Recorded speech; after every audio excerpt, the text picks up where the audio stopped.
En Moni TV, La Cumbre. Aquí te mostramos lo mejor de nuestra sociedad. En La Cumbre te presentamos lo mejor de nuestros paisajes. La Cumbre. Estamos orgullosos con lo mejor de nuestra región. La Cumbre. Somos el fruto de nuestro trabajo. La Cumbre. Solo aquí, en Moni TV, tu canal.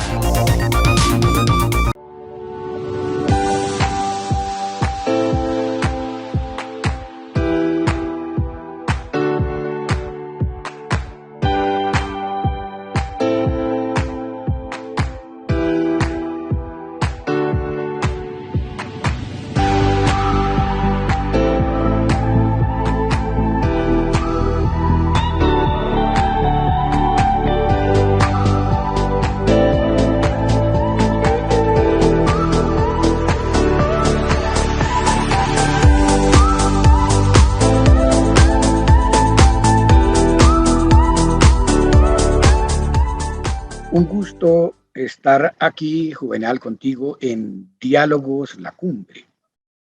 Sé que es un programa que se emite con mucha fuerza, con mucho cariño, en parte de Boyacá y Santanderes, de modo que es para mí un honor estar en este programa, compartiendo contigo estos momentos. No, por el contrario, Edgar Sandino Velázquez, ¿no? Para Diálogos La Cumbre es un invitado súper especial, porque ya la audiencia lo va a escuchar, lo va a apreciar, lo va a ver en su conversatorio, comentándonos toda su historia de vida como un académico, como un cultor de tantos géneros artísticos, musicales, y con su experiencia de años acumulados, pues toda una riqueza que este programa pues enaltece en recibir un invitado tan especial como Edgar Sandino Velázquez. Bienvenido entonces a este programa. Muchas gracias, Juvenal. No, ¿cómo no? Edgar, de entrada, Edgar es de Baraya, Huila.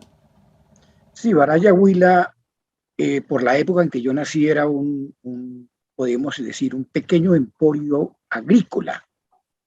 Mi familia tenía unas pequeñas haciendas o unas haciendas en el Huila y eran además ganaderos y caballistas, es decir, tenían caballos y tenían por el lado de Tello y por el lado de Baraya tenían en aquella época, década del 40, década del 30, sus pequeñas haciendas o sus haciendas con ganado y con caballos y además cultivaban el cacao y el café. Mi familia era tradicional cultivadora de café, tanto así que mi tatarabuelo fue uno de los fundadores de la Federación Nacional de Cafeteros, capítulo Huila. Oh. Allá nací yo, pues, por esa circunstancia de que mi padre era cultivador, era veterinario, o sea, tenía ganado, y eran caballistas, tenían fama de ser los mejores caballistas del Huila. Adiestraban caballos muy, muy bellos, caballos de paso. Allá nací yo por esas circunstancias de la vida. En Baraya, Huila, ¿no? Y seguramente Baraya, Huila. Sí, pues tiene un tránsito por tantas regiones para ubicarse últimamente en la capital de la República. Edgar, vamos a escuchar y a ver una breve presentación de su biografía que la hará Ruth Reyes Casteblanco, nuestra coproductora del programa Diálogo La Cumbre. Maravilloso, maravilloso. Edgar Sandino Velázquez, Baraya, Huila. Catedrático de Historia del Arte, Historia de la Cultura y del Teatro. Ha publicado varios libros entre poesía, teatro, cuentos, novela y ensayo. Traducido al inglés, francés, alemán y rumano. Columnista de medios nacionales e internacionales. En 1982 publicó el libro de cuentos Simijaca, seleccionado por la Organización Mundial para la Literatura Infantil y Juvenil como uno de los mejores cuentos del mundo para niños, con varias ediciones y traducciones. Lo leí, me encantó. También han publicado La guacamaya roja, El cóndor de los Andes, La canción del arco iris, Asimo, Cuentos de mi padre y Cuentos urbanos. Su novela Arlequín, Historia de un suicida, apareció en el 2014 y cuenta con 2 ediciones. En el género de la poesía ha publicado Selección de poemas, Palabras ceñidas de noche para tu oído, Cantos, Las palabras del amor, Sueño para iniciados, Bajo el signo de Acuario 2010 y Todos los días son poesía. La editorial Tiempo de Leer publicó en el 2017 su libro El mensajero de los dioses. Maestro de artes escénicas, coreógrafo y bailarín. Ha dirigido más de 40 obras de teatro, teatro y danza para niños, espectáculos de danza, danza-teatro y ha participado en festivales nacionales e internacionales. Muy bien, con esa breve presentación. Pero, Edgar, ¿por qué no nos comenta de su extenso currículo acumulado como coreógrafo, como maestro de artes escénicas, bailarín, escritor, poeta, profesor universitario, Edgar? Gracias, Juvenal. Ya es una vida bastante larga en este momento, pero puedo resumirla en algunas cortas palabras. Mi familia fue perseguida política por ser liberales. De tal manera que mi infancia la pasamos, mi familia entera perdió sus propiedades en el Huila, y mi padre fue perseguido político, estuvo en haciendas, en las fincas que eran de mi abuelo, por el lado de Nariño, Cundinamarca, de tal manera que mi infancia fue ir huyendo de hacienda a hacienda, de pueblo en pueblo, hasta terminar viviendo en la selva, donde mi padre había adquirido un fundo, en la Macarena, por la época en que todavía los llanos orientales hacían parte del propósito del gobierno de la colonización, a partir de la ley de colonización, que surge con el ataque que Perú realiza a Colombia en la década del 20, finalizando la década del 20, y se decide colonizar los llanos orientales y la Amazonía. Entonces mi padre terminó viviendo en un fondo de esos. Era una familia de gente ilustrada, podríamos decirlo, porque les gustaba la poesía, cantaban, eran buenos lectores. En mi casa siempre hubo una biblioteca. Yo escuché poesía desde que nací. Poemas de Bécquer, poemas de José Asunción Silva, poemas de Pombo, poemas de poetas franceses. Es decir, eso hacía parte del inventario diario. Terminadas las jornadas en la tarde, como no había luz eléctrica, había que vivir por allá en esos ranchos alumbrados con un mechero. La familia se sentaba, de pronto mi madre, que tocaba el tiple, cogía el tiple y empezaba a cantar, tenía una voz muy bella. Mi padre también cantaba. Entre otras cosas, hacían cuentos, contaban mitos. Yo esos mitos los recogí en un libro que se llama Cuentos de mi padre. Asimo, o sea, pan sin levadura, donde cuento esos mitos oídos desde niño, donde oí la patasola, la madre monte, el pollo de viento, en fin, y la poesía. A mí particularmente me impresionó fundamentalmente la lectura de Shakespeare a la edad de 7 años. Mi padre tenía una versión de Romeo y Julieta en español. No recuerdo porque ese libro se perdió. Recuerdo que era un libro de tapa amarilla, con la famosa escena del balcón de Romeo y Julieta hablándose. Y me pareció maravillosa la palabra. Es decir, no solamente era reafirmar esa palabra que mis padres tenían. Por ejemplo, mi madre decía con mucho gusto: acerrín, acerrán, los maderos de San Juan, piden queso, piden pan, los de Rique Alfeñique, los de Roque Alfandoque, que lo popularizó Silva en uno de sus poemas. Se sabían, por ejemplo, también de Silva ese hermoso poema, el Nocturno número 2, eso de una noche, es un poema maravilloso. Es decir, mi vida fue imbuida desde niño del canto y la poesía. En esas lejanías de los llanos orientales, en plena selva, donde la vivienda más cercana estaba a 6 horas caminando, a la orilla de los ríos, con todas las especies animales que existen, porque la Amazonía es uno de los lugares más bellos de la Tierra, más pródigos en vida. En esas lejanías, mi padre compró un radio. Y en ese radio oíamos programas de Radio Sol de Cali, de las emisoras de Holanda y la Radiodifusora Nacional de Colombia. Me imagino Y a que mí me encantaba. Radio Sutatensa. Eh, Fíjate que mi mamá había sido maestra. Ajá. Y Radio Sutatensa tenía un radio que solo sintonizaba esa emisora y cubría casi todo el país. Eso fue un proyecto maravilloso que hizo este padre en la región de Sutatensa, Boyacá. Y Radio Cultura para todo el país.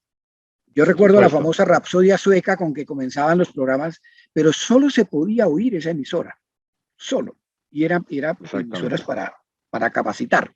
Y los campesinos andaban con su radio debajo del brazo, ¿no? Con pilas para escuchar esa única emisora. Tú sabes que ese fue el primer radio que nosotros tuvimos porque tenía una pila de grande, era así de gruesa y así de ancha, y el radio era vertical con un solo botón. Ese era el radio. Y ahí fue la primera vez que nosotros empezamos a oír radio, porque era una pila gigante que duraba como 6 meses esa pila. Pues en los llanos, en esa selva, leí yo, por allá encaramado en un árbol a la orilla de un río, atravesando un caño, a Shakespeare, y me enamoré de la palabra. Y mi primer poema lo escribí a los 9 años, es decir, uno, como decía Jairo Aníbal Niño, uno siempre se enamora. Es paja de que solamente se enamoran los adultos, los niños también se enamoran. Y yo me enamoré a los 9 años de una niña y escribí mi primer poema. Recuerdo que escribí: quisiera que estrellas se hicieran mis besos y dejarlos limpios en tu limpio tul. No sé si dentro o fuera del alma llevo tu imagen cual lámpara. Tenía yo 9 años cuando escribí ese poema, que no sé si es mío o no es mío, pero nunca se lo he encontrado a nadie. O sea que debe ser mío ese poema. Nunca lo he leído en ninguna parte. Y eso que soy muy buen lector de poesía.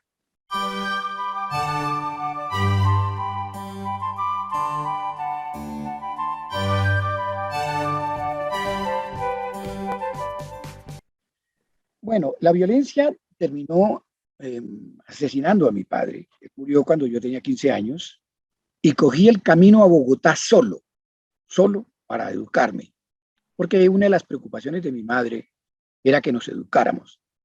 Y yo me vine a Bogotá a educarme, y empecé a estudiar de noche, empecé a estudiar de día.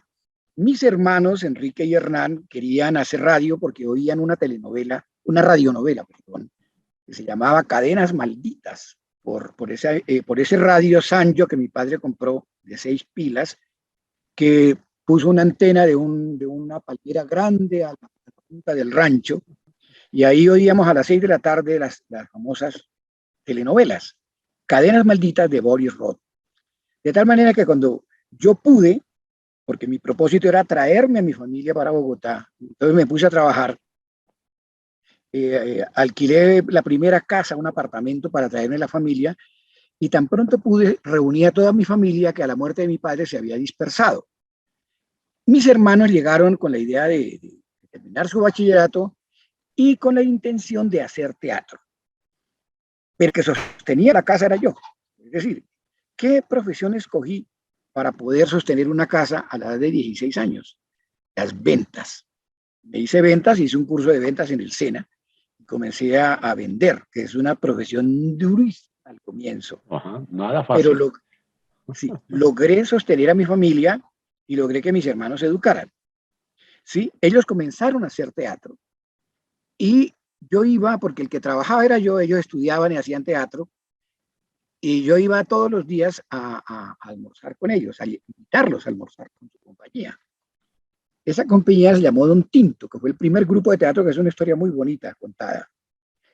Por accidente, terminé yo a la edad de 17, 18 años dirigiendo la compañía que mis hermanos habían creado.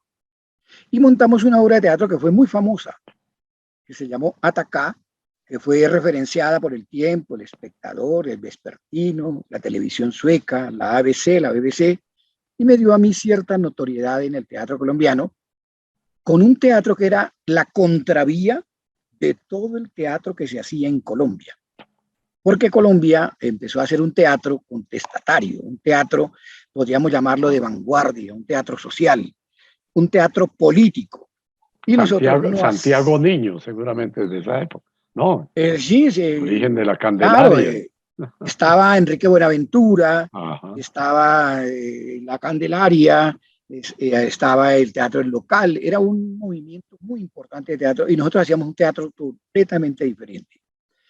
Estaban recién llegados Jairo Aníbal Niño, Jairo Aníbal Niño era el gran personaje en ese momento de la escena colombiana, porque siendo muy joven había ganado el primer puesto en el Festival Mundial de Teatro de Nancy, en el grupo de la Universidad Libre.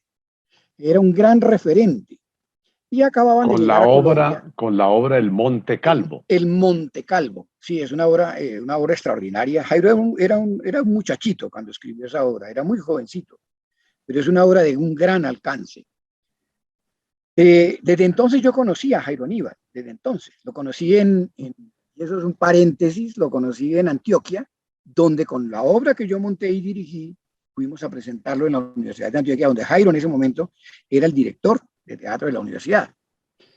Bueno, a partir de ese montaje que hicieron mis hermanos, Jaime Santos, que estaba recién llegado de Checoslovaquia, me becó para estudiar artes escénicas en la llamada Escuela Nacional de Arte Dramático, donde yo empecé en Bogotá en el Teatro Colón. Eso funcionaba en el Teatro Colón y nosotros teníamos el último piso. Había un saloncito grande que se llamaba la Sala Víctor Mayarino. Esa era nuestra aula. Y éramos 20, 30 estudiantes. No éramos más. Teníamos una planta de profesores maravillosa. Estaba ahí Carlos José Reyes, estaba Buenaventura. Venía gente a visitarnos de todas partes. Negro Potes, Mercedes Montaño. Jacinto Jaramillo nos dictaba clases. El maestro Guillermo Abadía, el gran maestro del folclore colombiano, nos dictaba clases. Teníamos a Jorge López, un contratenor colombiano maravilloso de técnica vocal. Francisco Cristancho era nuestro maestro de música. De música. Teníamos unos maestros brasileros que nos daban expresión corporal. Veíamos ballet con Luis Rufo, un personaje de la danza en Colombia que casi no se menciona. De tal manera que fue una formación muy, muy rica. De ahí Jaime creó también la Escuela de Pedagogía Artística y yo me metí a la Escuela de Pedagogía Artística, donde también estudié Pedagogía Artística. Terminé las dos cosas. Simultáneamente, con un personaje de la política colombiana llamado Manuel Cepeda, comencé a estudiar Economía en una universidad de Bogotá muy importante, donde él tenía una gran influencia. Y estudié también Decoración de Interiores en otra universidad bogotana. Entonces, digamos que la idea era como formarse lo más que pudiera uno para sobrevivir en un mundo tan duro como este, que es el mundo del artista colombiano.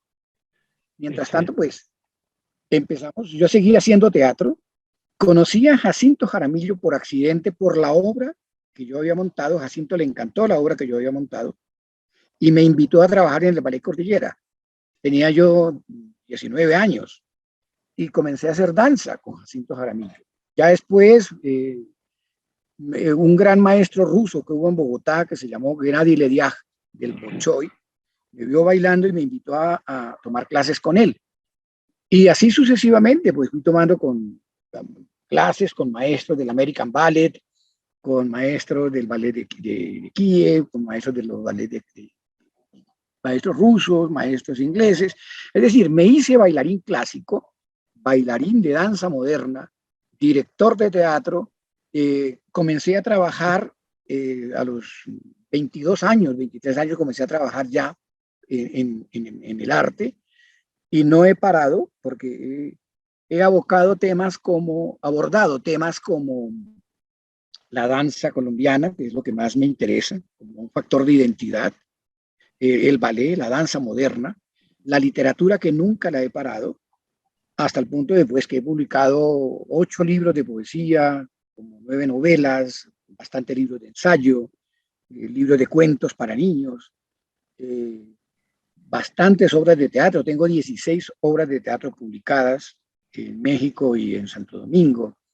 En fin, es una vida bastante larga. A la edad de 25 años me hice profesor por primera vez en el Externado de Colombia, donde trabajé con personajes tan bellos como Carlos Medellín, como Fernando Inestrosa, como Raúl Carrera, eh, que eran mis grandes amigos. En la Universidad Central con José Enrique Molina. Todo esto debido a la danza, a la literatura y al teatro. Eh, Después fui profesor de otras universidades, de la Nacional, la Pedagógica. En fin, es una vida completa, buenal, dedicada al arte. esa, Solamente pensando en eso. esa presentación, ¿no? Lo decíamos, ¿no? Sí, Hicimos con Ruth Reyes Castelblanco una mínima presentación de la biografía de Edgar Sandino Velázquez, pero en este recorrido, saliendo desde Baraya, pasando por los llanos orientales, llegando a las alturas de los 2.600 metros de Bogotá, pues ahí quedamos entusiasmados y fascinados, ¿no? A veces en las familias dicen que los niños salen con talento, ¿no? Se inclinan por un área, por un arte, por una especialidad. Pero además Edgar Sandino, escuchándolo, pues encontramos que no se vino a seguir educando en Bogotá, sino que ya venía educado con los padres de familia, con sus padres de familia ya en música, en poesía, en cuento, en la lectura, ¿no? Esa es la escuela primaria de la vida misma, y de ahí se sigue con ese legado, eso para que presentemos en este diálogo que para las familias, ¿no? Qué importante es contar allí con un apoyo de los padres de familia, que le lean una frase a su hijo, a sus hijos, ¿no? Que les cuenten historias, que si tocan instrumentos, que las compartan con ellos. Y ese legado es inolvidable, ¿no? Como lo hemos encontrado con Edgar Sandino en esta presentación de Diálogo La Cumbre. Edgar, vamos a hacer un primer alto, lo invito a que hagamos esta primera pausa y ya continuamos en Diálogo La Cumbre Televisión. vale, Juvenal.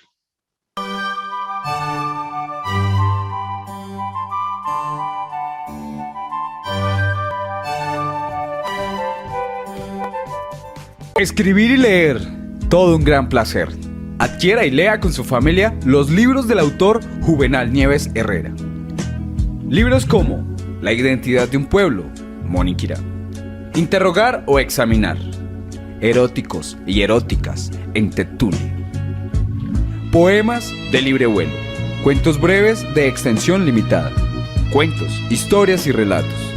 Izquierda, centro, derecha. Ideario educativo y pedagógico. De venta en las librerías y papelerías de Moniquirá y la región. Gracias por compartirlos. Juvenal Nieves Herrera. Volviendo a Diálogo La Cumbre Televisión. Bueno, para la audiencia creo que todo el mundo quedó allí tocado y no se va a perder la continuidad de este programa. Ahí en la presentación que nos hizo de su currículo, pues la parte de convertirse en escritor, ¿no? Uno dice no sabe cuándo comienza a rasguñar un papel y lo va empastando y hasta que al final pues se convierte en un libro. Los títulos se dice que se colocan al final del texto, ¿no? Claro. Aparecen los títulos. Uh-huh. Edgar, pues ya nos dio unas pistas de cómo le surgió esa fiebre por la escritura que lo ha llevado a tener ya más de 30 libros escritos en diversos géneros. Cuéntanos algo porque es tan interesante esto que los jóvenes y los niños y los maestros deben atender como un hombre tan especial como Edgar, pues sigue en ese proceso escritural. Bueno, en este momento tengo 34 libros publicados. Yo escribo todos los días, Juvenal, eh, procurando ser muy disciplinado desde las 9 de la mañana a 2 de la tarde, eh, aunque la vida diaria a veces, sobre todo con la pandemia, se afectó mucho. Pero escribo muy disciplinado. Tal vez el género que me motivó a iniciar mi trabajo como escritor fue el teatro, porque yo me enamoré de Shakespeare. Tanto así que yo estudié inglés muy jovencito para poder leer a Shakespeare en inglés, porque me interesaba mucho Shakespeare en inglés. Y llegué a tener las obras completas de Shakespeare en inglés.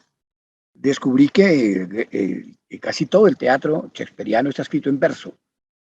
Es de las cosas más bellas, junto con el teatro Cervantes, que yo he leído.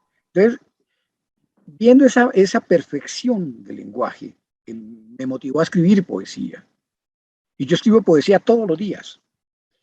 El teatro me llevó al cuento. Es decir, ¿por qué contar cuentos? Porque mi padre contaba cuentos. El mito colombiano contado por el padre en esas noches donde no había luna, a veces un mechero alumbrando en las sombras, los rostros asustados, hablando, por ejemplo, de la pata sola, hablando, por ejemplo, de la Madre Monte, hablando del Moán, porque nosotros vivimos a la orilla del Magdalena. Entonces, en realidad el mito colombiano es un cuento muy hermoso, porque trae una enseñanza mal. Me hice un gran lector, yo leo mucho, es decir, yo leía 6, 8, 10 horas diarias, porque una de las cosas que más recuerdo era, mi papá llegaba en su caballo de trabajar todo el día, se quitaba las botas, se acostaba en la cama, cruzaba los pies y empezaba a leer. Y entonces cogía el libro en la mano, lo ponía así, y uno de niño miraba y uno quería saber qué era eso. Ese lector que estaba ahí mirando esas letras, y uno se acercaba a mirar esas letras, y yo quería aprender a leer rápido. Yo aprendí a leer a los 3 años. Yo decía a una tía mía, yo quiero aprender a leer. Y claro, para mí era maravilloso que una persona en silencio estuviera viendo unos signos ahí y estuviera tan concentrado. Entonces, fui un gran lector. Lo primero que empecé a escribir fueron los mitos y los cuentos. Los cuentos. Y empecé a contar la realidad colombiana, esa terrible y dura realidad colombiana que nos tocó vivir de niños. Mi primer cuento lo escribí cuando tenía 14 años.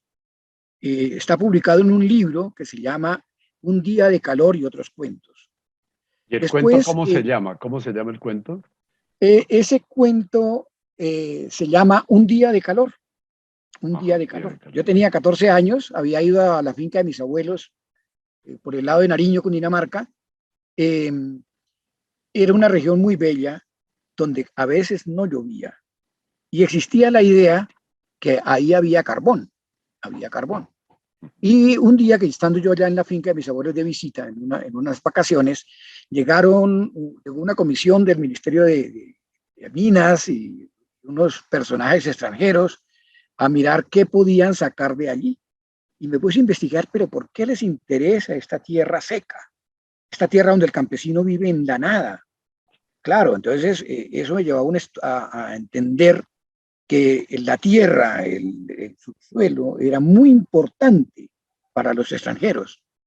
Y escribí el primer cuento de un personaje que tiene una hacienda, una pequeña hacienda que es invadida por estos personajes, y le extraen todo el carbón que tiene la hacienda, y el hombre termina muriendo, sepultado en uno de los huecos que los mineros extranjeros le dejaron en su hacienda. Entonces se llama Un día de calor y otros cuentos.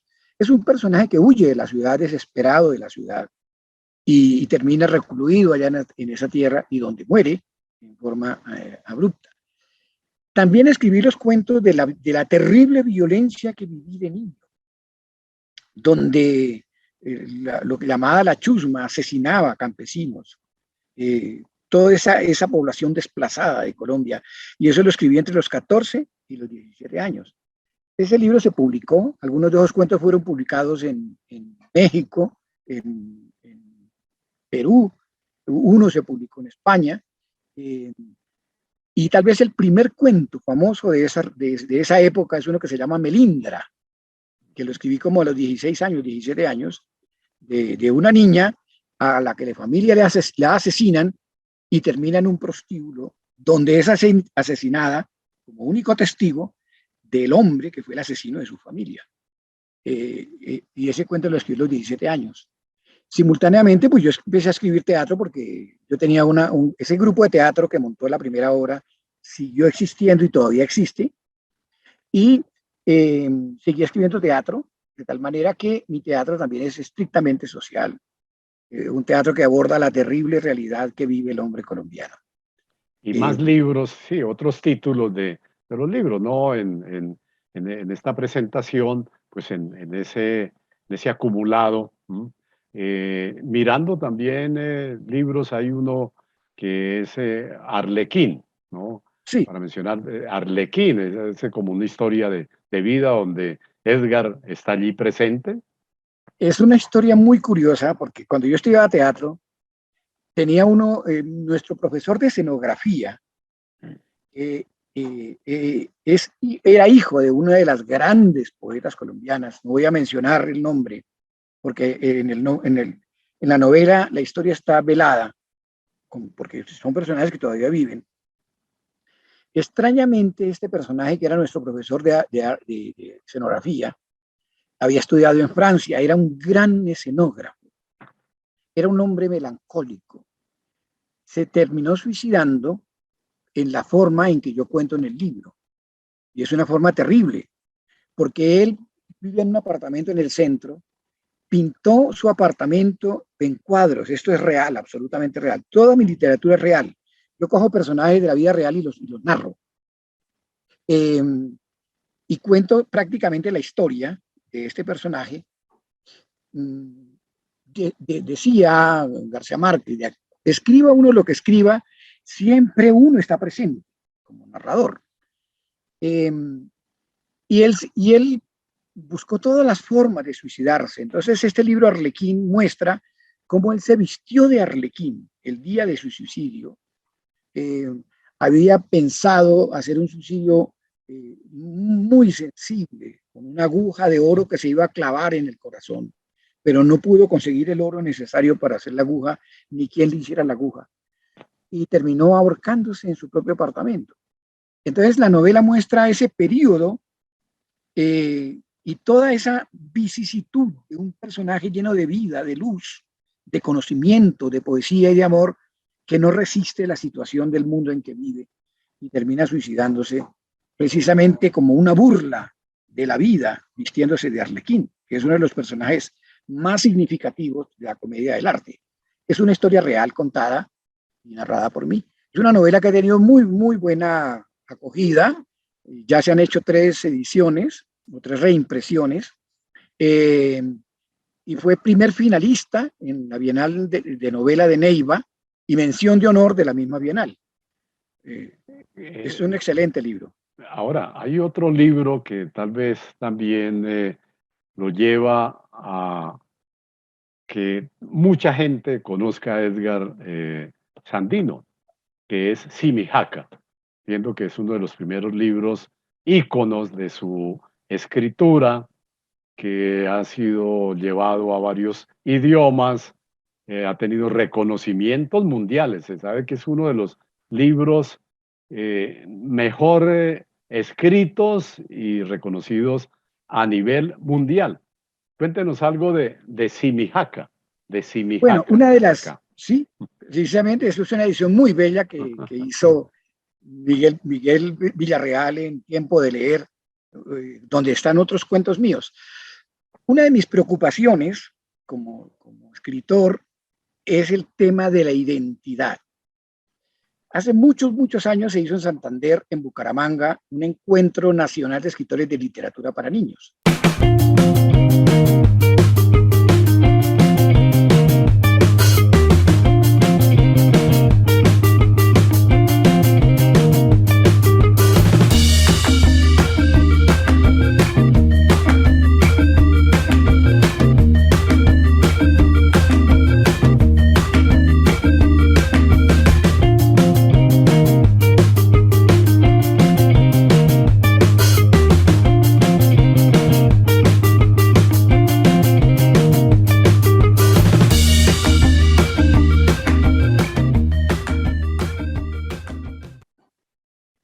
Yo encontré que, con excepción de Rafael Pombo, no había en Colombia escritores que hablaran del paisaje, de la historia, de esa rica realidad nuestra.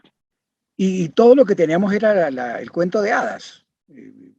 La Conté, Perrol, en fin, no teníamos literatura infantil. Y yo decía, debe haber literatura infantil. Por algún accidente de la vida, yo fui director de la Escuela de Teatro de Cúcuta. Llegando a Bogotá, bueno, allá terminé peleándome, porque no había, eso no era una escuela de teatro, sino era un grupo de teatro. Me vine para Bogotá, donde fui, luego en donde me vinculé con algunas universidades, y un gran amigo mío llamado Benur Sánchez Suárez, que era el director editorial de Voluntad, me contrató como escritor de Voluntad. Huilense, ¿no? Benur Benur Sánchez. Sánchez Suárez, un escritor huilense que es un excelente pintor, un maravilloso novelista. Y yo comencé allí a escribir, porque a mí lo primero que me pidieron fueron cuentos para niños. Entonces yo escribí Simijaca, pero Voluntad en ese momento estaba en crisis y ya dejó de publicar. Publicaron algunos textos que salieron sin mi nombre, porque a uno apareciera como redactor, y a veces lo eliminaba. Entonces, el cuerpo de redacción, y estaba entre 10 escritores. Y 6 o 8 cuentos de los que yo escribí para Voluntad quedaron sin publicarse.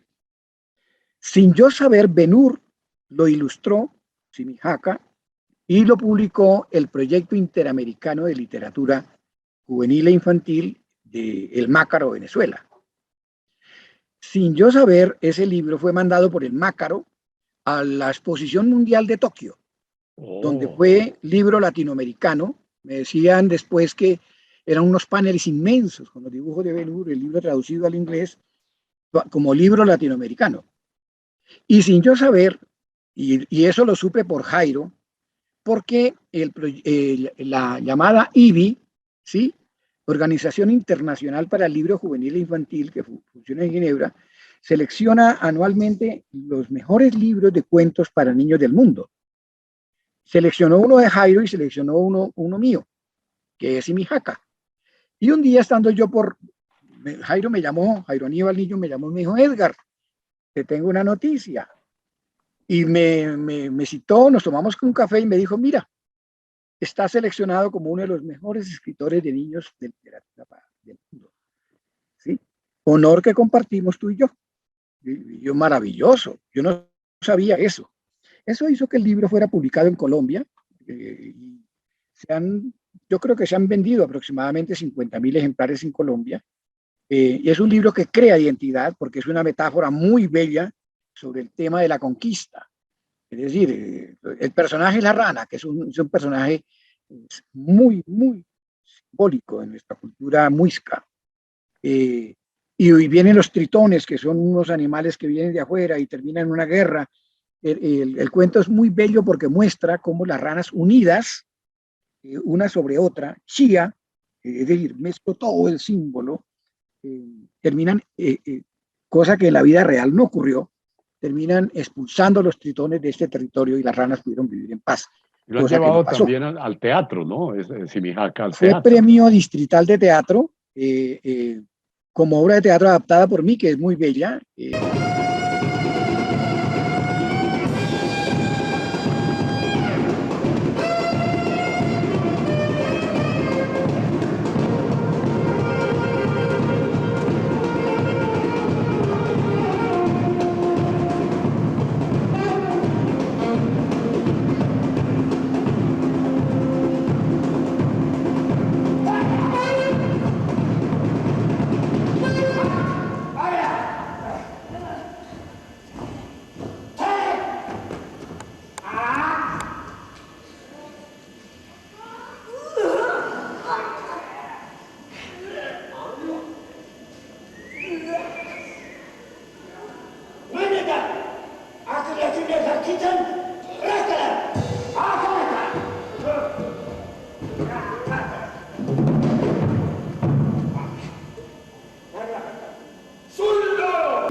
Incluso la han tratado de montar varias veces, pero esa obra exige una producción muy bonita Sí, es premio digital de teatro como obra de teatro. Está adaptada al teatro. Es un cuento muy bello. Sí, señor, ese es un libro muy Edgar, significativo. sigamos, seguimos aquí, pues atentos a esa intervención tan amplia de cómo va creciendo como escritor, como escritor. A veces los padres de familia le preguntan a uno, bueno, señor escritor, ¿y qué le aconseja, qué le sugiere a los niños también para que se enamoren de la escritura? ¿De qué le diría a los niños y jóvenes de estas dos provincias, de Vélez en Santander y de Ricaurte en Boyacá? En un foro que se hizo con una editorial muy importante de Bogotá que se llama Magisterio, que fue la primera editorial que publicó Simijaca en Colombia, que hizo una edición de 10.000 ejemplares, con unos dibujos muy bellos de Henry Lobo, un autor colombiano. La pregunta que me hacía a mí, Alfredo Ayarza, era, ¿cómo te hiciste tu escritor para niños? Yo le dije, la literatura oral. Yo diría que es muy importante para el padre crear un ambiente, primero armonioso en el hogar, entender que la familia es fundamental. Esas familias disfuncionales lo que producen son seres humanos con mucho dolor en el corazón. Pero una familia donde el padre y la madre están presentes y donde quieren a sus hijos y los motivan, es fundamental. Eh, esa relación personal donde la vida misma es una historia, donde las historias de los demás hacen parte de la cotidianidad, donde el mito, la leyenda y la gran literatura está presente en la vida, va haciendo que primero que la vida tenga otros significados porque se llena de símbolos, se llena de armonías, se empieza a entender la relación del niño con el universo, con el entorno, con la familia, la importancia de esa relación personal donde el conocimiento, el ser y el haber como seres humanos está presente. Entonces es crear el ambiente propicio, juvenal, es decir, que en la casa haya libros, que el padre lea, que la madre lea, que entiendan que la comunicación es vital. Yo siempre he visto la literatura como un factor de comunicación fundamental. Es decir, yo escribo como una ansia expresiva, como una manera de comunicarme con los demás en esa hermosa relación que existe entre los seres humanos, en ese ser de lo que somos humanos. Entonces, esa comunicación es vital. Y la literatura es definitivamente la más alta forma de comunicación como el amor. Es decir, debe ser una simbiosis entre esa relación profundamente amorosa y el mundo que se expresa no solamente a través de las palabras, sino del canto, del diálogo, de la danza, de la poesía y del relato, del cuento que se cuenta. Es un universo. Recomendarle a los padres que entiendan que el niño está formándose. Una hoja en blanco, es una esponja que absorbe absolutamente todo y absorbe lo que ve, lo que siente, lo que se le entrega. Y es de acuerdo a todo eso. Esta parte de Diálogo La Cumbre Televisión, presentando al escritor Edgar Sandino Velázquez, con la invitación a toda nuestra extensa también y gran audiencia que tenemos para que acceda a las obras de Edgar Sandino, ¿no? Las van a encontrar para que se las ofrezcan a sus hijos, para que los maestros también le digan a sus estudiantes que estos libros de Edgar Sandino y otra literatura, es decir, la que les guste, la que quieran, pero que no dejen de leer todos los días.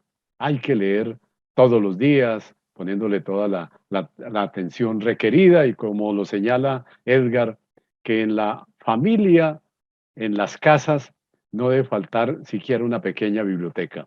Fijémonos este escenario que tenemos acá en el programa, allá Edgar en su biblioteca que le estamos observando, y yo aquí también en una pequeña biblioteca que tenemos en Moniquirá, pero Creo que en la historia de las bibliotecas familiares todos iniciamos con 5 ladrillos, una tabla y unos libros encima para constituir nuestra biblioteca, que los hijos vayan accediendo, vayan hojeando, se vayan encantando con los textos y con la literatura en todos sus géneros. Edgar, una nueva pausa y ya continuamos en Diálogo de la Cumbre Televisión. Muy bien, Juvenal, muy bien.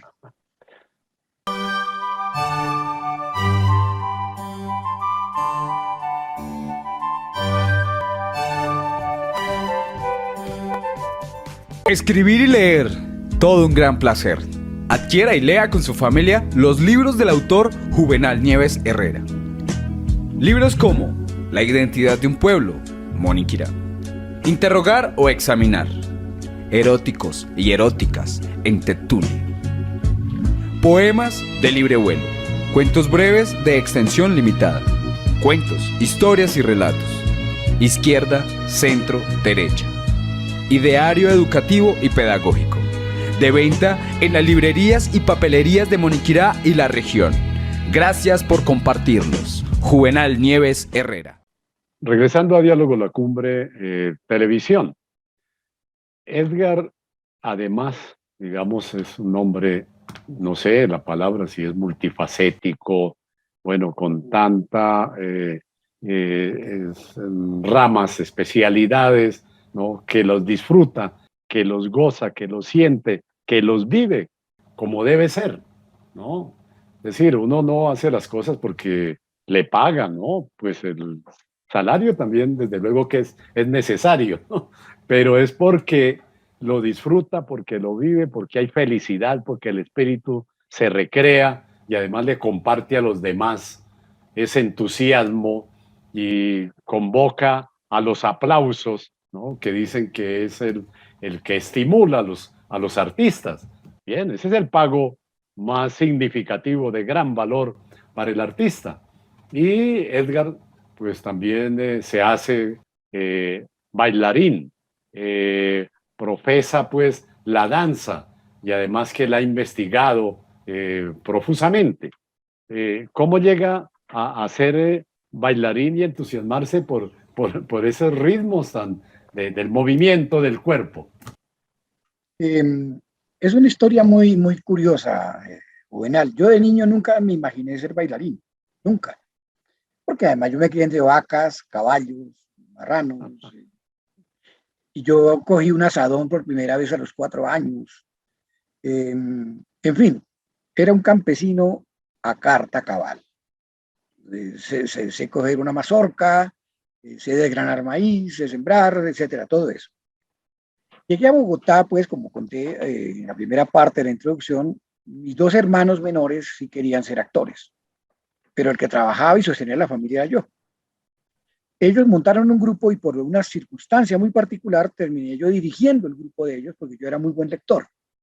Entonces yo tenía referentes del teatro. Yo sabía quién era Casona, sabía quién era Shakespeare, sabía quién era Cervantes. A la edad de 17 años yo había leído bastante ya. Información que me sirvió mucho. Entonces monté esa primera obra y Jacinto Jaramillo se enamoró de mi trabajo, porque esa primera obra era una obra de movimiento escénico donde el cuerpo del actor constituía todo el concepto de imagen y de contenido de la obra. Jacinto Jaramillo, que como mencioné ya, es el pionero de la danza en Colombia, que llegó a Bogotá después de estudiar en Los Ángeles con Irma Eric Grimm en danza. ¿Quién es Irma Eric Grimm? Una de las alumnas preferidas de Isadora. ¿Y quién es Isadora? Isadora Duncan es la gran pionera mundial de la danza moderna. Y Jacinto había estudiado con Isadora.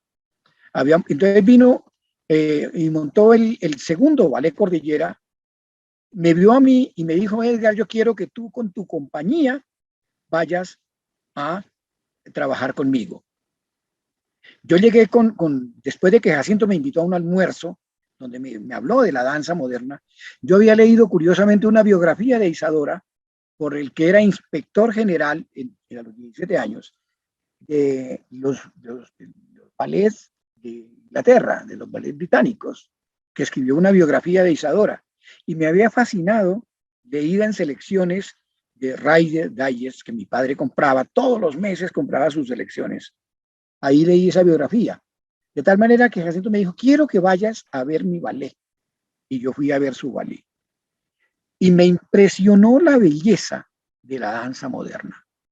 Él había preparado para mí un espectáculo donde sus 5 o 6 bailarines que en ese momento tenía, bailaron un adagio de Corelli en danza moderna. Y a mí me impresionó. Y me preguntó, ¿has visto algo así? Le dije yo, no. Me dijo, ¿sabes qué viste? Le dije yo, lo más seguro es que sea Isadora Duncan. Me dijo, ¿cómo puedes saber que puede ser Isadora? Le dije yo, porque yo he estudiado, leí la biografía de Isadora y extrañamente le hago los libretos para el programa de televisión que hace Luis Rufo en la televisión colombiana. Luis Rufo, como mencioné, fue maestro mío posteriormente. Era primer bailarín europeo, no sé qué se hizo ni qué pasó con él, era un personaje muy importante, y a mí el ballet no me gustaba, pero vi la danza moderna de Jacinto y me fascinó. La primera pregunta que yo le dije a Jacinto fue, maestro, ¿cómo se logra eso? Y me dijo, estudiando, solamente estudiando. ¿Eres disciplinado? Le dije yo, sí. Entonces me dijo, solamente que lo único que tiene que hacer es darme su palabra, hacer un pacto. Tú vas a estudiar danza hasta que logres ser el coreógrafo que tú tienes que ser. Debo decirle, pues, cosas que no me gusta mucho decirla. Yo me he ganado casi todos los premios nacionales de danza, incluyendo el Premio Nacional de Danza, el Premio Nacional de Coreografía, etcétera, etcétera. Gracias a ese trabajo de este maestro. Estando con Jacinto, llegó una bailarina llamada Chela Jacobo, que puedo mostrarla aquí bailando, no sé si sea apropiado, con Alberto, uno de los bailarines, grandes bailarines colombianos. Esta es Chela Jacobo, que fue discípula de Jacinto. Jacinto montó la primera escuela que en Colombia se hizo de danza para que la gente aprendiera a bailar. Lo hizo con la técnica Duncan. Chela Jacobo había estudiado danza en Argentina, ballet en Argentina, y era gran amiga de Jacinto. Y un día viéndonos en la clase, me vio bailar a mí y me dijo, Edgar, yo quiero que hablemos. Y me llevó a estudiar ballet, que es de las cosas más difíciles del mundo. Yo ya tenía más de 20 años cuando comencé a estudiar ballet. Luego, estando con Chela, llegó Gloria Sea, que quiso montar el primer ballet colombiano.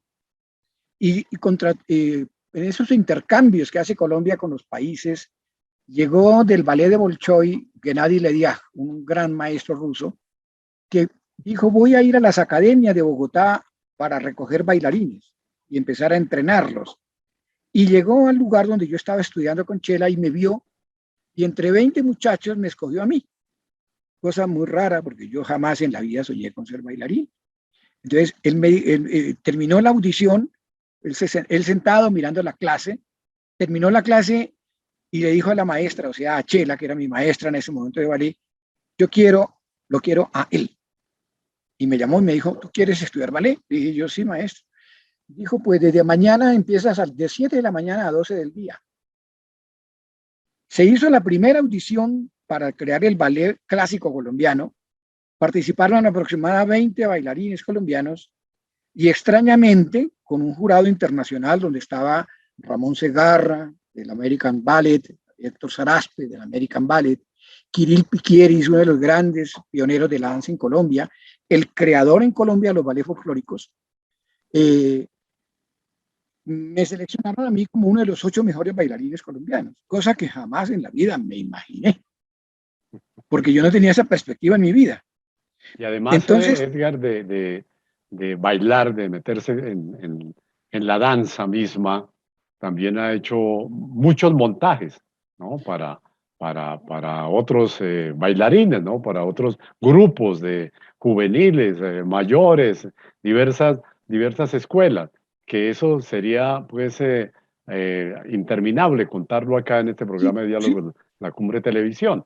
Mirando su producción, encontramos una danza, Bailando la Guabina chiquinquireña, ¿no? Y ahí Edgar está con su pareja, ¿no?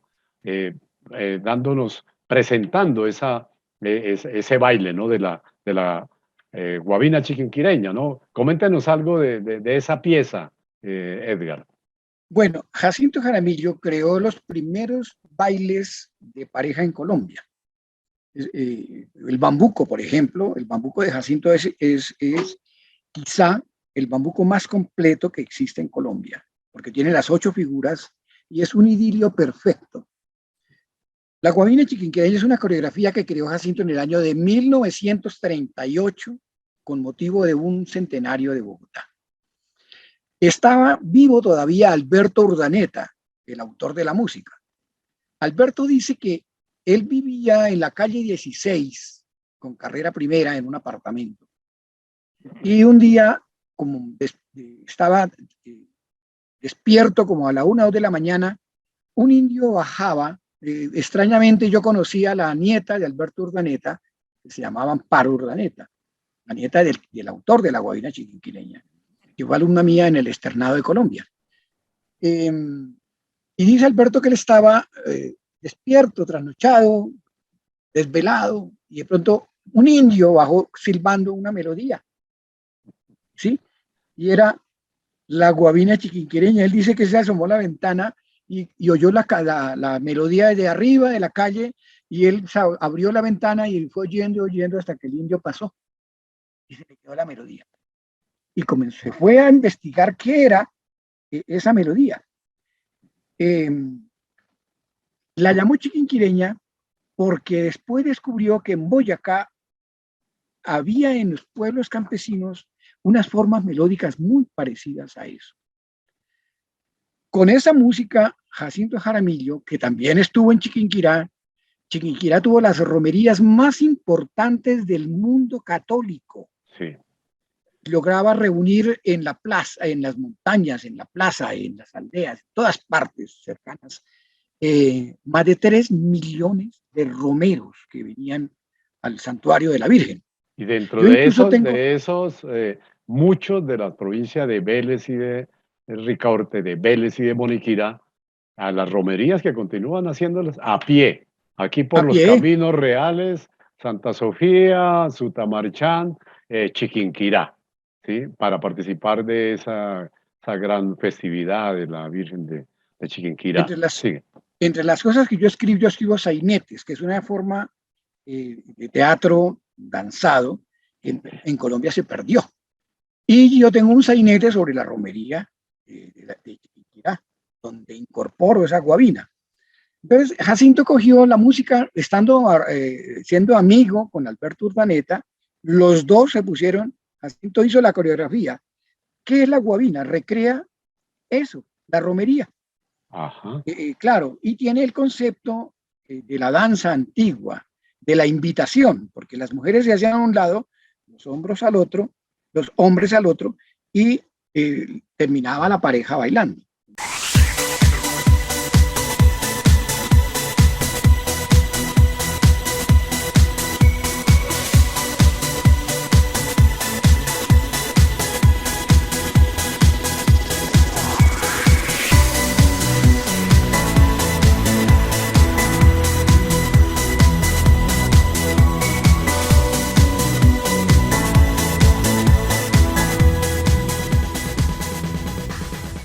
Ahora, Edgar, y esa guabina chiquinquireña, pues acá Edgar lo sabe como estudioso de la danza y de todas las regiones del país, que en Vélez Santander, pues han profesado, han también investigado y trabajado y mantienen su festival de la guabina y el tiple.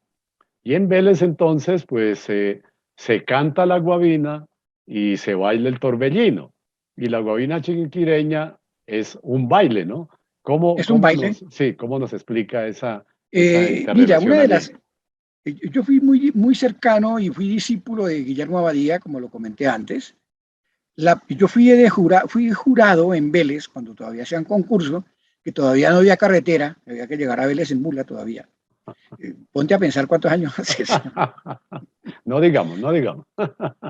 Y me impresionó el fervor musical y danzado de Vélez. Yo oí por primera vez la guabina veleña, que además reúne toda la gente de la región que se vienen a cantarla en Vélez. Quedé impresionado de la pureza de las voces, esa prima tan extraordinaria que hacen estas mujeres, esas voces tan bellas que conservan en esa región. Allá en Vélez por primera vez yo vi bailar un tres, auténtico, un tres santanderiano. Escuché por primera vez un requinto, que es de las cosas más bellas que uno puede, y lo puedo decir con propiedad. Yo he recorrido medio mundo, es decir, conozco música de todo el continente, de Europa, y lo que en Vélez se hace a nivel instrumental es de lo mejor del mundo.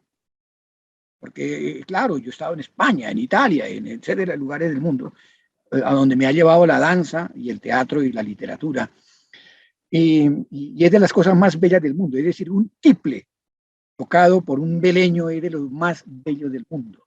Por y esas eso, voces. Sí, y esas voces, sí. Mire, Edgar. El requinto es requinto extraordinario. y el tiple, ¿no? Y sí, claro. Nosotros, desde la Asociación La Cumbre, que tenemos excelentes relaciones con Vélez, hemos propuesto que el Festival de la Guabina y el Tiple ya se declaró Patrimonio Inmaterial de la Nación, pero se presente posteriormente a la UNESCO. Y estamos convencidos de que seguramente lo aceptarán y lo incluirán como patrimonio inmaterial a nivel mundial, Edgar. ¿Apoyaría esa iniciativa? No, imagínate, si es que, como lo acabo de decir, yo nunca he visto voces de esa pureza, de esa claridad, con esas cadencias, esos melismas, como la guabina cantada por los veleños y por la región misma, ¿no? Porque en Bolívar, Santander, también... No, los pueblos de la provincia, y los pueblos de la provincia. Los pueblos de esa provincia son extraordinarios. Yo también en Bolívar escuché unas guabineras maravillosas. El requinto, donde yo fui jurado 2 veces de Socorro Santander de la canción inédita. Sí. Y allá pues van los veleños con el requinto y se ganan siempre el concurso porque son extraordinarios intérpretes, unos jovencitos con una pureza de sonido, una digitación del instrumento, un tono melódico extraordinario. Yo diría que eso sería uno de los elementos que la humanidad debería conocer. Es una joya que tenemos en Colombia que vale la pena que el mundo entero conozca, porque es no solamente la expresión de un alma muy sensible, sino de una tradición que solamente se conserva en esa región. Qué bueno. Edgar, ahí con el complemento de esta intervención sobre la danza y el baile, vamos a ver la guabina chiquinquireña, donde usted magistralmente la interpreta allí con su pareja.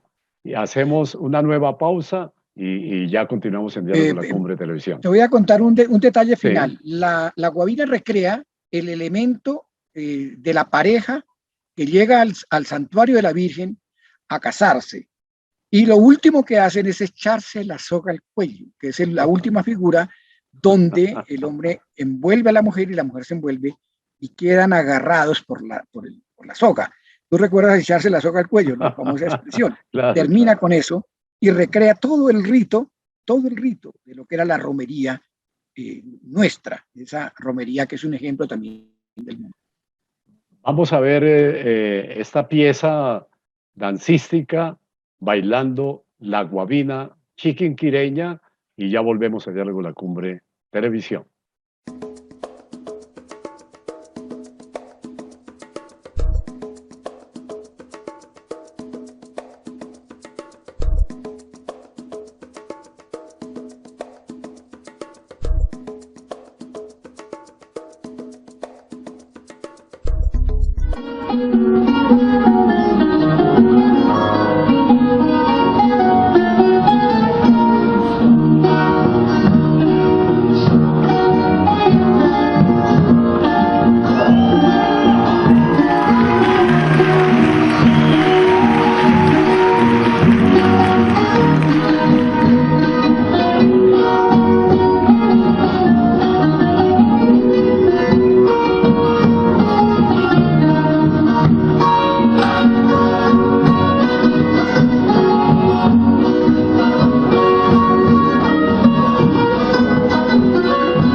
Bueno, llegamos a esta última parte de Diálogo a la Cumbre, televisión, que podría ser de más tiempo, ¿no? Inagotable el tiempo para estar en este gran encuentro con Edgar Sandino Velázquez, pero poeta también, ¿sí? Poeta, declamador, coreógrafo.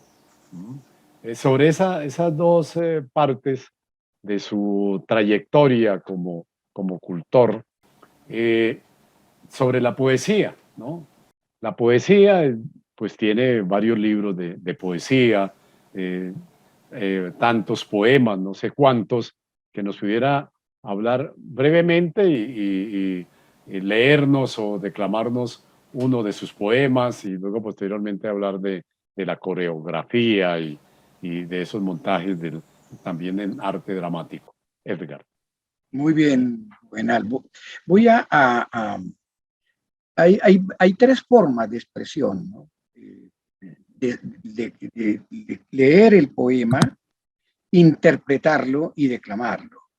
Voy a hacer un ejercicio intermedio entre la interpretación y la declamación. He escogido tres poemas, y ya hablaremos de los libros. Un poema que se llama Soledad. Dice así: ¿a qué compararte ahora que te has ido?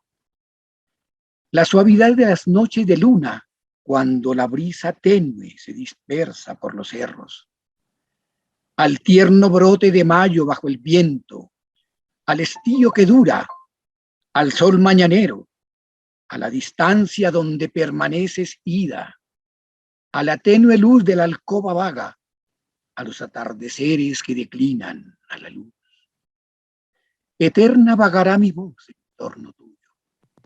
Cada cosa recreará tus pasos por mi acera, y cuando crezca el tiempo y con él la soledad y la aventura, en ese eterno destilar irán naciendo los capullos de algunas rosas mustias, los encajes de cada nuevo día, la dura soledad que dura. Es un poema que se llama Soledad.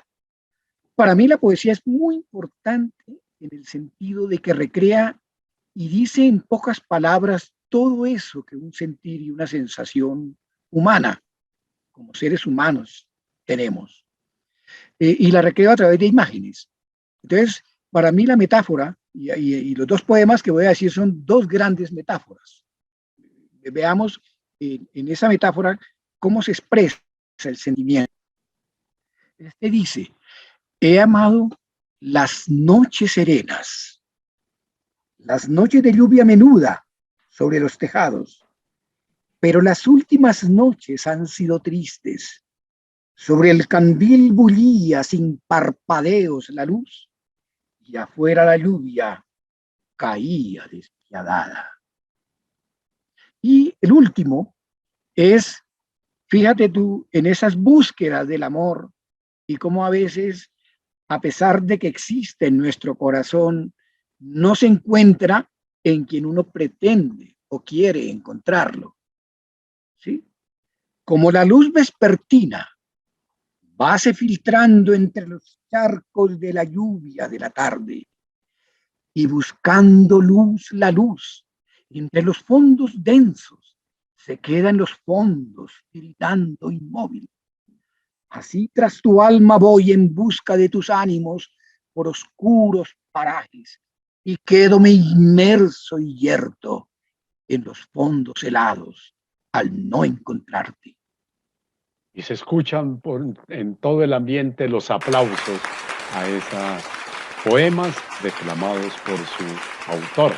Y no todos los poemas tienen título, ¿no? Unos los titulan y otros, pues, pero el texto, el contenido, las frases, la métrica, bueno, es lo que dice todo del poema para que quien lo escucha, pues, vanaglorie, digamos, de esa expresión literaria, ¿no? De ese género literario tan bello como es la poesía.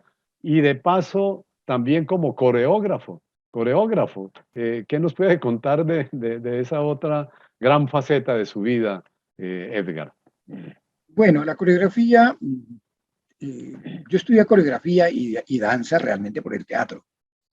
Porque cuando comencé a montar una obra mía que se llamaba El País llamado Hambre, donde necesitaba hacer una coreografía, llamé a un coreógrafo y me dijo: Edgar, yo te hago la coreografía, pero te vale tanta plata. Yo decía, ¿todo eso vale una coreografía?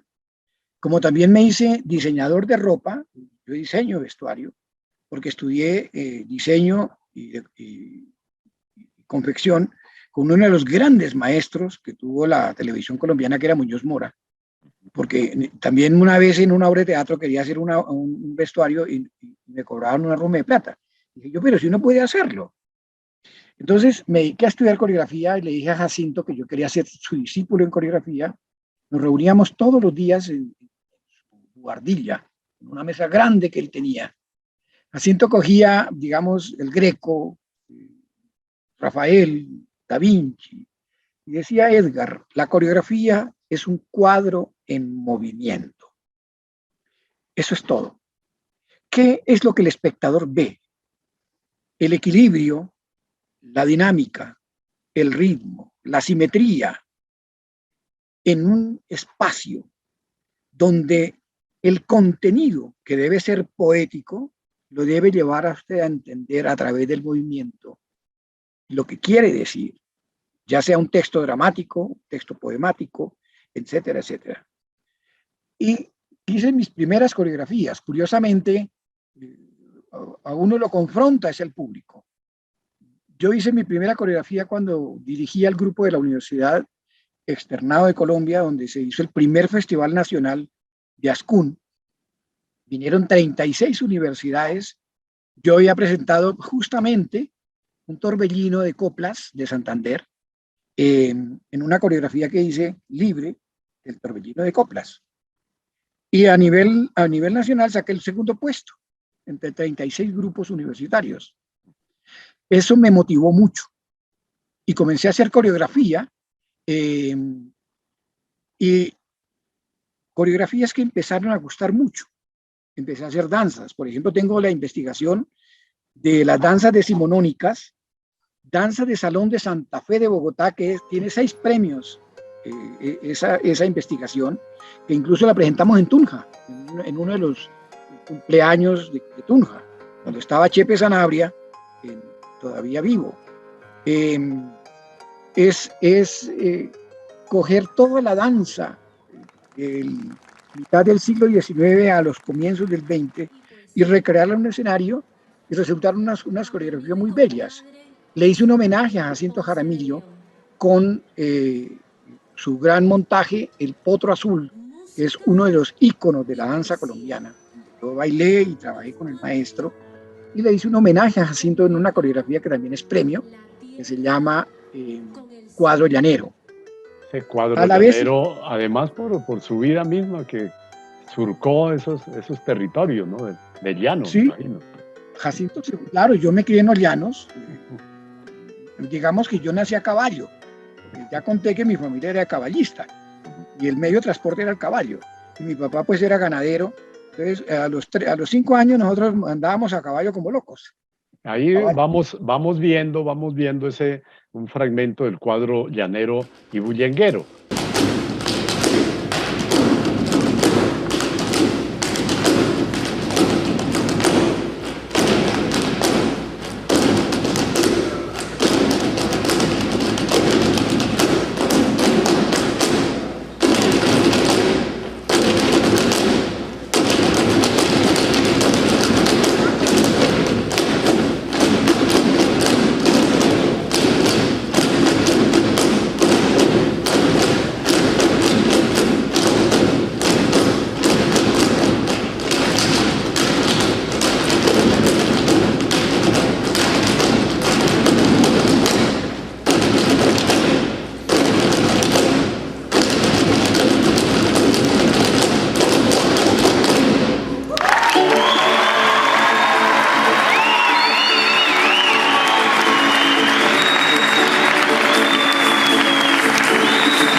Y para el remate de este interesante diálogo, Edgar, ¿Edgar Sandino conoció a Jairo Aníbal Niño? Jairo, voy a contarlo. Alguna vez con Teatro Arte de Bogotá participamos en lo que se llamó los Festivales Nacionales del Nuevo Teatro. Estaba haciéndose en Bogotá el Teatro Libre. Uno de mis actores, que era Antonio Aparicio, que vive, sé que en este momento vive en Santander, era del Teatro Libre y a la vez trabajaba con Teatro Arte de Bogotá. El Teatro Libre se hizo en una casa vieja de la Candelaria y había que sacar mucha tierra, no sé si no tenían pocos o muchos fondos, pero lo cierto es que nosotros nos fuimos al Teatro Libre a sacar tierra y a ayudar a construir el teatro, ahí en la 13 con Primera. Jairo era en ese momento el gran dramaturgo colombiano. Estaba haciendo una obra bellísima, bellísima. Yo lo admiraba mucho, de tal manera que cuando él estrenó esa obra, yo fui, ya lo había conocido en Antioquia, era director de la Universidad de Antioquia. Luego, allí vimos los montajes que él hizo con el Teatro Libre, hizo unos montajes extraordinarios, se retiró, dirigió la Biblioteca Nacional. Yo en ese momento ya era profesor de la Escuela Superior de Teatro de Bogotá, Luis Enrique Osorio. El director en ese momento, Alfonso Graiño, se había ido para España y yo quería que Jairo dirigiera la escuela. Entonces Jairo comenzó a dirigir la Escuela de Teatro de Bogotá, donde, entre otras cosas, gracias a ese esfuerzo que hicimos, se creó la ASAP, porque los estudios profesionales de arte en ese momento, sobre todo el teatro y la danza, no existían en Colombia. Y los títulos que daba la Escuela Nacional de Arte Dramático y la Escuela Nacional de Pedagogía, donde yo estudié, afortunadamente me los valieron en todas partes, no tenían validez académica. Yo no sabía eso.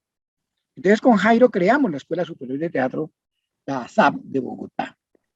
Eso nos acercó mucho, porque hubo que hacer todo el currículo con el ICFES.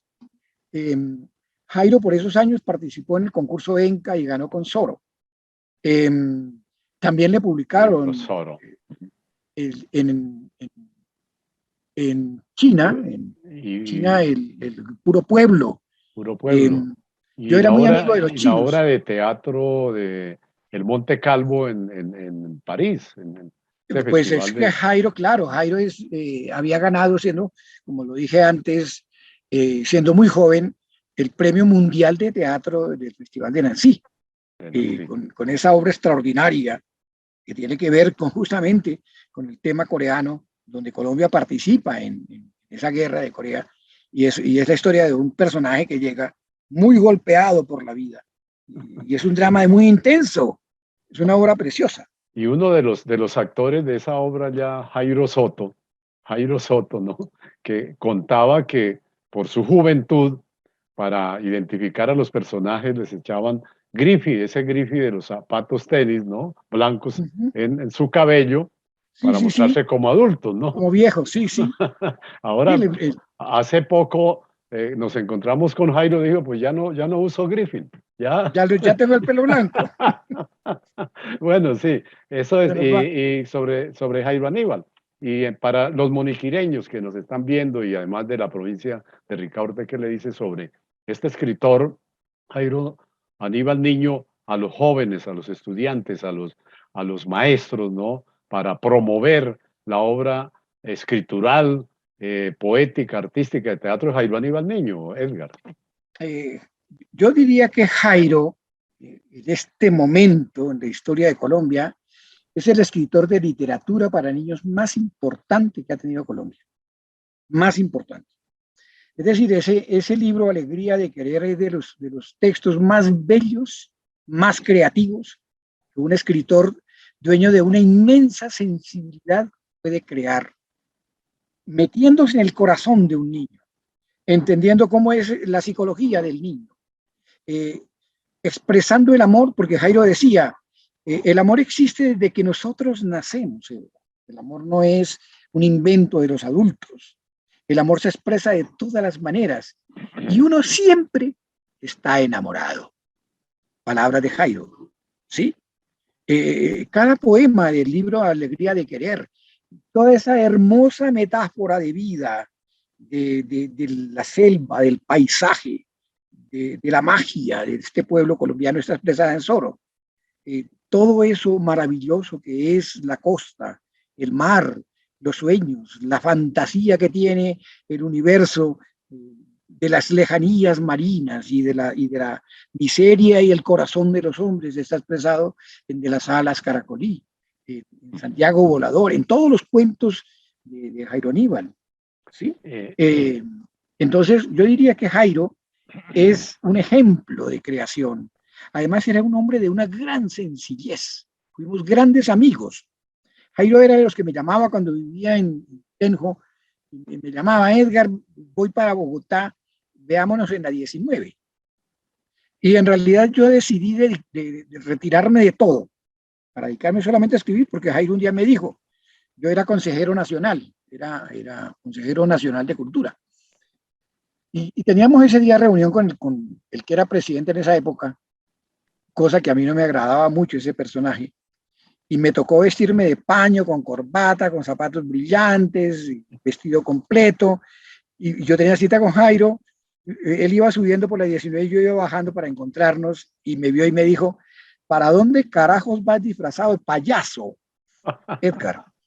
Y yo tengo cita con la ministra y con el presidente. Y dijo: Edgar, te quiero pedir que te dediques solo a escribir. Sería un desperdicio en la vida que tú no lo hicieras. Deja todas esas, no digo la palabra que utilizó, pero por favor dedícate a escribir. Éramos grandes amigos y nos sentábamos a charlar horas y horas, porque Jairo era no solamente poeta hablando, escribiendo, sino era un poeta de la vida, era un poeta de la vida. Edgar, Sí.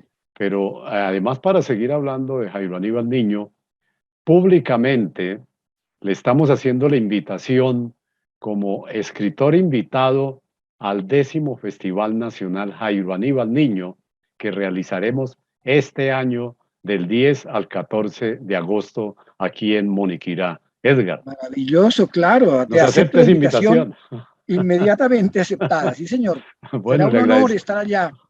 Que ya estuvimos en la muestra pasada cuando el escritor invitado era ese otro gran amigo de Jerónimo, Celso Román. Celso Román, con los Sí, amigos del hombre. el Sí. compadre de Jairo Aníbal, Celso El Román. compadre, claro.